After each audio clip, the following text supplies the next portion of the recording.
இன்றைக்கி ஹெல்த்தியான முருங்கைக்கீரை பொடி தான் பார்க்க போகிறோம். இந்த முருங்கை பொடியை வந்து நான் 2 நாள் வந்து நிழலில் காய வச்சு எடுத்திருக்கேங்க. இதை காய வச்சு எடுத்துகிட்டு இருந்தாலும் நான் செய்கிறதுக்கு முன்னாடி சும்மா வானலியில் ஒரு வாட்டி ட்ரை ரோஸ்ட் பண்ணிக்க வேண்டியது தான். இந்த பொடியை நான் ஆல்ரெடி ட்ரை பண்ணி என் ஃபேமிலியில் நல்லாவே பிடிச்சிருந்ததுனால தாங்க உங்களோட ஷேர் பண்ணுறேன்.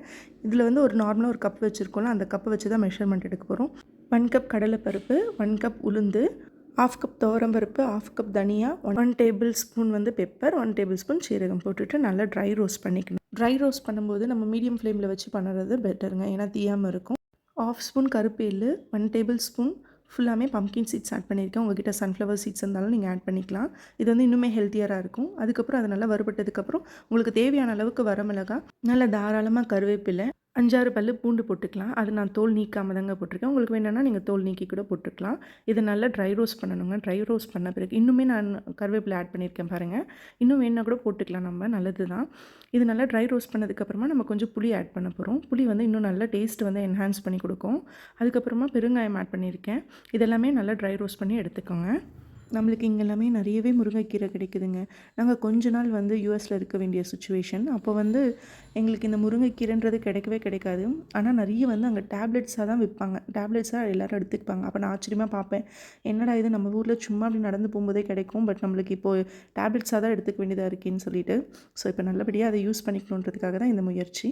இது எல்லாமே நல்லா ரோஸ்ட் ஆனதுக்கப்புறம் நம்ம கேஸை ஆஃப் பண்ணிடணுங்க. ஆஃப் பண்ணதுக்கப்புறமா ஆலி விதை, ஃப்ளாக்ஸ் சீட், இது வந்து ஒரு 1/2 கப் வந்து நான் அதை ஆட் பண்ணியிருக்கேன். ஏன்னா இது ஆஃப் பண்ணப்பவே அதில் இருக்க ஹீட், நம்ம பாத்திரத்தில் இருக்க ஹீட்லேயே அது வந்து பட்டு நல்லாவே வெடிக்கிற சத்தம் நம்மளுக்கு கேட்குங்க. ஏன்னா ஹை ஃப்ளேமில் ஃப்ளாக்ஸ் சீட்ஸை எப்போவுமே வறுக்கக்கூடாது.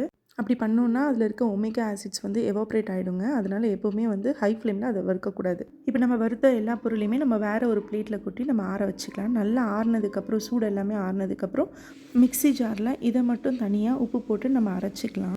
ரொம்ப நைஸாகவும் இல்லாமல் ரொம்ப கொரன்னு இல்லாமல் ஒரு மாதிரி மீடியமாக அரைச்சிக்கோங்க. இந்த முருங்கைக்கீரையை தனியாக அரைச்சிக்கோங்க. ரெண்டுத்தையும் சேர்ந்து அரைக்கும் போது என்னென்னா சரியாக அரைப்படாதது.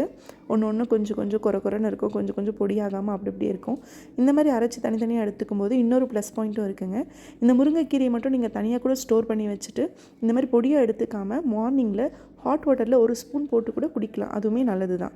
இப்போ நம்ம தனித்தனியாக அரைச்சி வச்சுருக்கோம்ல, இந்த பொடி ரெண்டுத்தையுமே வந்து மிக்ஸ் பண்ண போகிறோம். இப்போ பார்க்கவே ரொம்ப அழகாக இருக்குல்ல, கலர்ஃபுல்லாக. இது ரெண்டுத்தையுமே நம்ம மிக்ஸ் பண்ண போகிறோம். மிக்ஸ் பண்ணிவிட்டா நம்ம பொடி ரெடிங்க. நான் கொஞ்சம் நிறைய குவான்டிட்டி தாங்க பண்ணியிருக்கேன், கொஞ்சம் ஷேர் பண்ணுறதுக்காக.